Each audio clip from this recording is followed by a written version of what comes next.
siglo XIX y el cambio de régimen. Para eso vamos a aprovechar esta presentación elaborada por la profesora Patricia Prieto.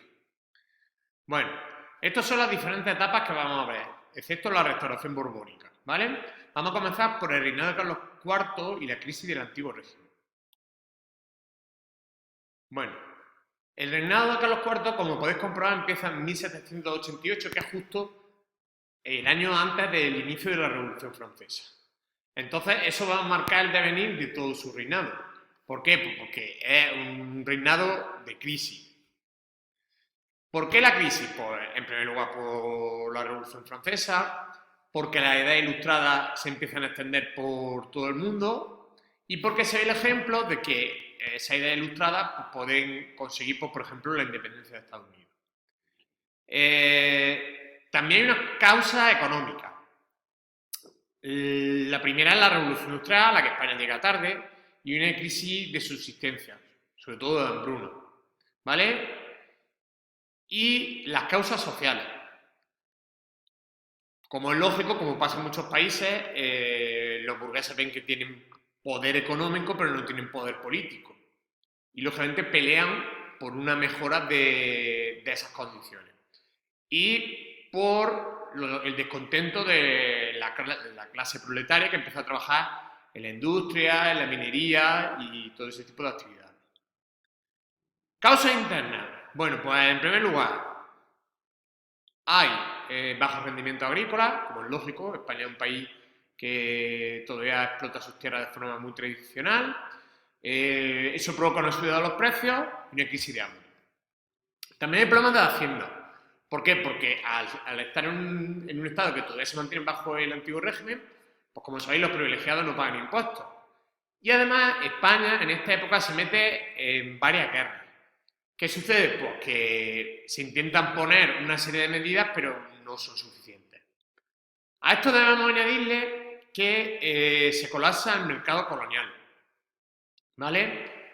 ¿Por qué? Pues porque España interviene de forma decisiva en la guerra de la independencia de las colonias inglesas de América. Y eso provoca un descontento de la burguesía comercial. Y por último, y quizá lo más importante, es la política de Carlos IV, ¿vale? Se alía con Francia, lo que provoca, pues, entre otras cosas, la derrota de Trafalgar, que acaba con casi toda nuestra flota, que era, entre otras cosas, la que protegía el comercio con América. Y luego, además, permite el acceso de las tropas francesas para conquistar Portugal, ¿vale? A todo eso hay que añadirle que en las abdicaciones de Bayona pues provoca que el trono pase a manos de José Bonaparte, en manos de Napoleón, ¿vale? Y se inicia, lógicamente, la guerra de la independencia. ¿Vale? Aquí tenéis brevemente cómo son las abdicaciones de Bayona. Básicamente quedaros con que simplemente pues, Napoleón se aprovecha de la ineptitud de Carlos IV, ¿vale? Para que su hermano se quede con el reino.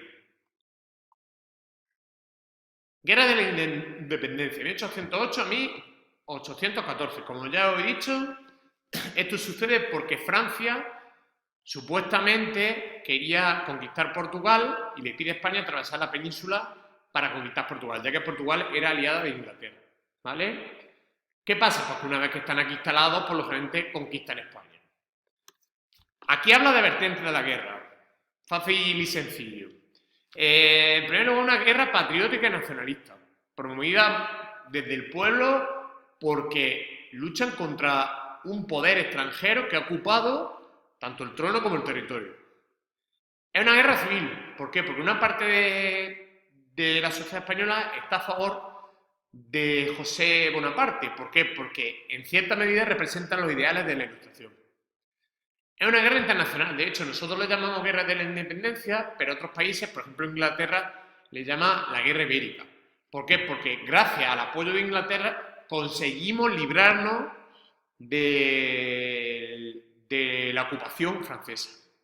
Y también es una guerra de carácter liberal, porque gracias a la ocupación de los franceses, los ideales de la Revolución Francesa llegan aquí a España. Y eso provoca que aquí se genere una constitución de carácter bastante liberal que sería la Constitución de Cádiz.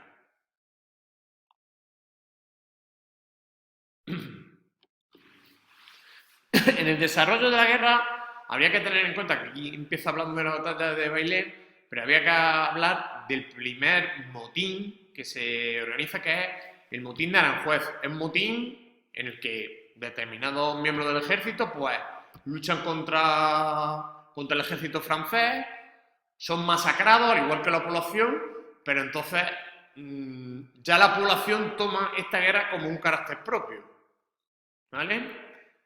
¿Qué sucede? Pues que comienza una guerra de guerrillas, o sea, una guerra de desgaste. Por lo que Napoleón tiene que dedicar mucho tiempo y muchos soldados a conquistar la península ibérica. ¿Por qué? Porque no le basta con tener tropas en las principales capitales, sino que tiene que esforzarse. ¿Qué sucede? Que Napoleón comete un error. A la par que está conquistando España, invade Rusia. Y no tiene suficiente ejército para conquistar y tener ambos territorios. ¿Eso qué va a provocar? Pues que Napoleón sale derrotado en varias batallas gracias al apoyo del ejército inglés y en 1812 pues Napoleón no le queda más remedio que devolver la corona a Fernando VII.